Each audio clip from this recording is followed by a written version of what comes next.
안녕하세요. 박용덕입니다. 2023년 제34회 공인중개사 시험 대비 모의고사 해설 강의. 이번 시간은 제2회 메가랜드 모의고사 21번부터 보도록 하겠습니다. 보존기간 연결이 틀린 것입니다. 보존해야 되는 거 우리 암기 프린트 41번, 46번에 있습니다. 자, 그래서 정답은 바로 먼저 말씀을 드리면 답은 4번이죠. 4번. 중개대상물 확인설명서는 3년 보존입니다. 매수 신청대리 대상물 확인설명서는 5년 보존입니다. 이 두 개를 특히 주의하시기 바랍니다.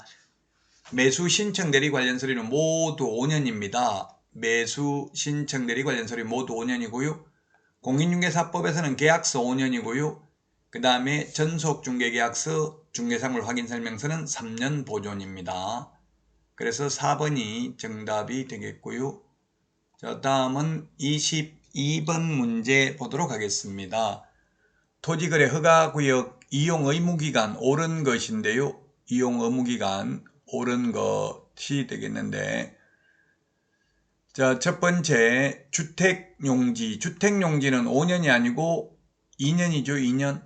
예, 우리 암기 프린터는 32번에 있습니다. 우리 암기 프린터는 32번에 동그라미 6번에 보면 있습니다. 농업, 축산업, 임업, 어업, 대토, 주거, 복지는 2년, 사업용 4년, 현상보존 5년이 되겠습니다. 현상보존은 5년이다. 따라서 22번에 지금 옳은 것을 말하는 거거든요. 1번은 주택용지 2년이고요. 그 다음에 축산업 2년이고요. 그 다음에 3번에 복리시설 2년이고요. 그 다음에 사업용 토지가 되는, 사업용 토지인 경우는 4년이라고 했죠. 예, 옳은 것은 5번이 되겠습니다. 5번. 5번이 정답이 되겠습니다. 예, 5번이 정답입니다. 암기 프린트 32번에 동그라미 6번에 있습니다. 자, 다음은 23번 문제 보도록 하겠습니다. 23번. 중개계약서 작성에 관한 설명으로 틀린 것입니다. 틀린 것. 자, 1번에 보니까 전속중개계약서를 작성한 개업공개사는 중개상물에 관한 정보를 공개하기 위해서 반드시 정보망에 가입해야 된다. 반드시 이런 말 들어가면 거의 X가 80% 이상입니다. 정보망 또는 일간신문에 정보를 공개하면 되니까 반드시 정보망에 가입해야 되는 것은 아닙니다. 이론적으로는. 1번이 그래서 틀린 정답이고요. 2번 일반 중개계약을 체결한 의뢰인이 다른 개업공개사에게 중복하여 의뢰하는 것을 금지하고 있지 않다. 그렇습니다. 일반 중개계약은 여러 개업공개사에게 경쟁적으로 중개를 의뢰하여 그 중에서 가장 먼저 거래계약을 성사시킨 개업공개사에게만 중개보수 지급하면 됩니다. 3번 전속중개계약서를 작성한 개업공개사가 해당 계약서를 보존하지 않는 경우 3년 보존 안 하면 업무정지, 전속중개계약서 확인설명서 3년, 거래계약서 5년이고요. 매수신청대리 관련 서류 모두 5년입니다. 4번 일반 중개계약서를 작성한 개업공개사는 업무처리 사항을 2주일에 1회 이상 의뢰인에게 문서로 통지할 의무 없고요. 전속중개계약은 의무 있습니다. 5번 일반 중개계약서를 작성한 개업공개사도 정보망에 정보를 공개할 수도 있고 안 할 수도 있다. 그러나 만약에 공개했다면 거래가 이루어진 때에는 그 사실을 거래정보사업자에게 통보는 해야 됩니다. 다음은 24번 문제 보도록 하겠습니다. 협회 중 그 대상 관청이 다른 하나는 했는데 정답은 2번이네요. 지부 설치 신고는 시도지사, 지회 설치 신고는 등록관청입니다.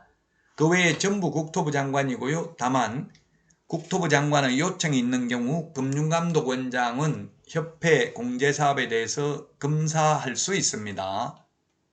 2번이 정답입니다. 협회에 대해서는 원칙적으로 전부 국토부 장관이고요.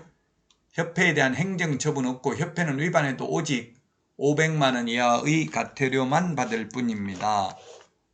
자, 다음은 25번 계약금 등의 반환 채무 이행보장 제도에 대해서 틀린 것입니다.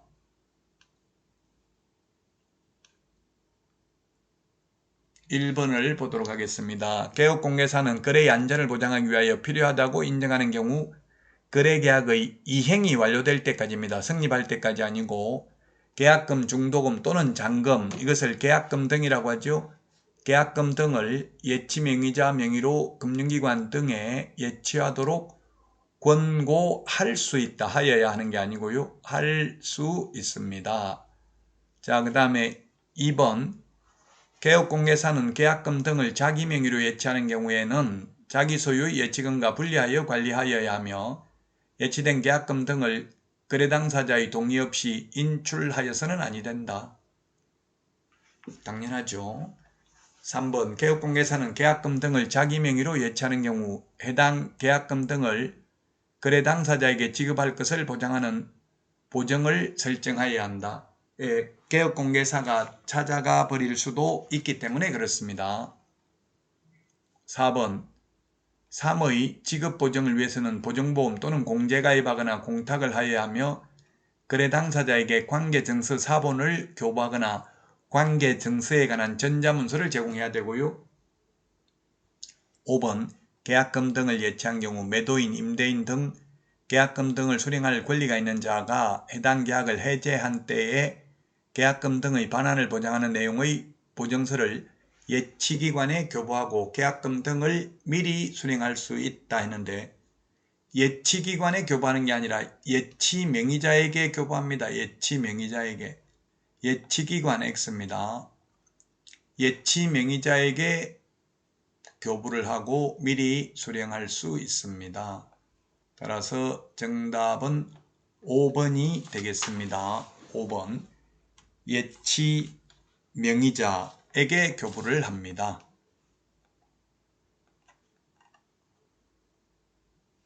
자, 다음은 26번 문제 보도록 하겠습니다. 26번 옳은 것은 했는데 부동산 거래 신고는 60일 이내가 아니라 30일 이내 신고를 하고요.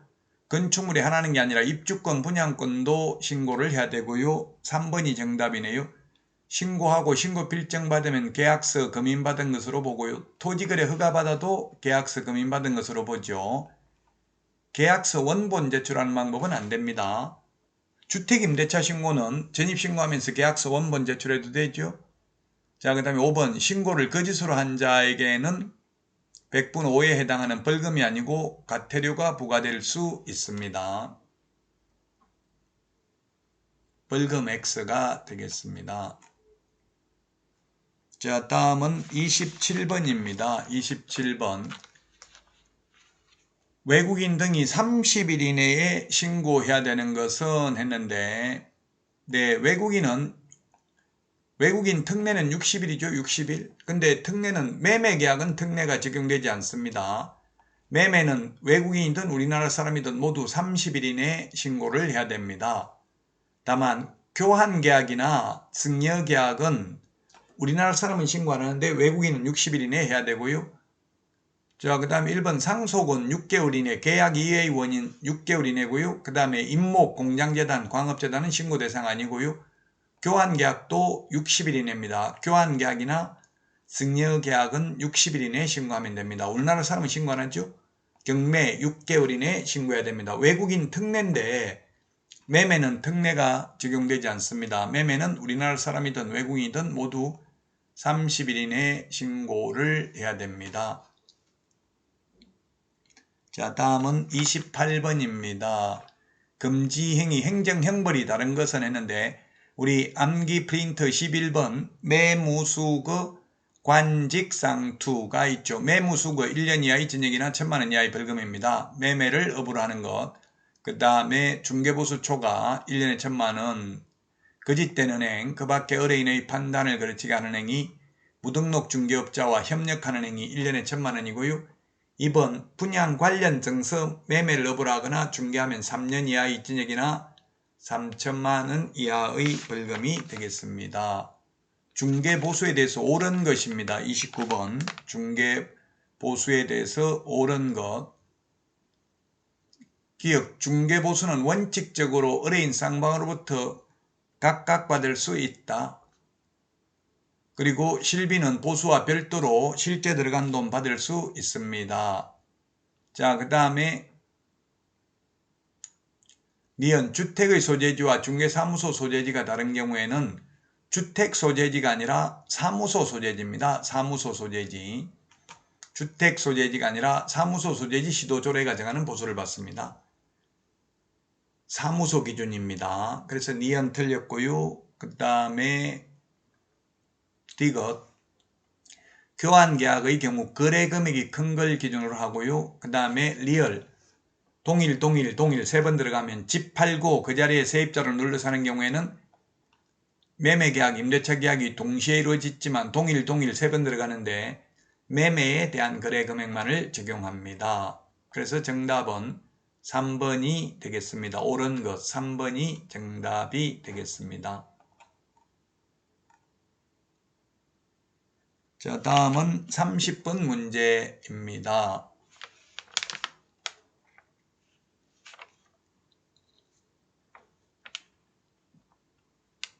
네, 30분 문제를 보도록 하겠습니다. 자격을 취소하여야 하는 경우가 아닌 것은 했는데 자격을 취소해야 되는 경우 아닌 것. 부양지역 이렇게 암기를 했죠. 부양지역. 부정한 방법으로 자격 취득한 경우 양도되어 자격정지기간 중에 업무하거나 자격정지기간 중에 이중 소속되는 경우 이 법에 의해서 징역형 부양지역입니다. 자, 이거 뭐냐면 소속관계사가 이중 소속이 되면 자격정지고요. 자격정지기간 중에 이중 소속해야 자격 취소입니다. 4번은 자격정지 사유가 되겠습니다. 자, 이번 시간 여기까지 하고요. 쉬었다가 하도록 하겠습니다. 여러분 수고하셨습니다. 안녕히 계십시오. 안녕.